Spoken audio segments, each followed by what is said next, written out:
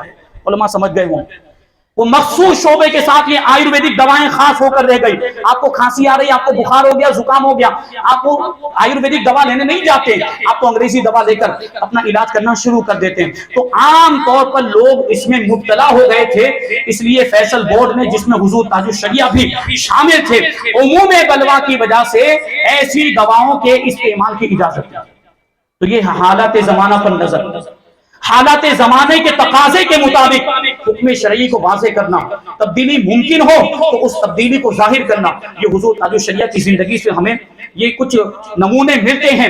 یہ تو میں نے دو مثالیں بیان کی، ابھی اور باتیں بیان کی جائے وقت کم ہے، اور بہت ساری آپ کی تصانیف میں، فتاوی تاج الشریعہ میں، تاج الشریعہ کی علمی مجالس میں، اور جو بریلی شریف میں سیمینار ہوتا ہے فیصلہ جات شرعی کونسل بریلی شریف، اس میں بھی بہت سارے ایسے مسائل موجود ہیں جو زمانہ بدلنے کی وجہ سے بدل گئے، زمانے کی تبدیلی کی وجہ سے جس میں تبدیلی آئی. تو یہ بات ذہن میں رہنی چاہیے کہ بہت سے احکام ایسے ہوتے ہیں جو وقت، زمانہ اور جگہ بدلنے کی وجہ سے بدلتے ہیں.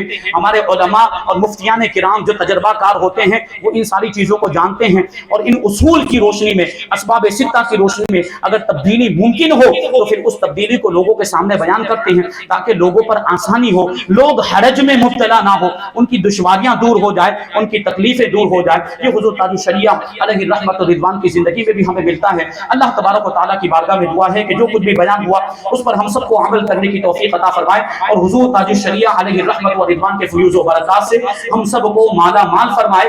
وما علینا الا البلاغ. السلام علیکم.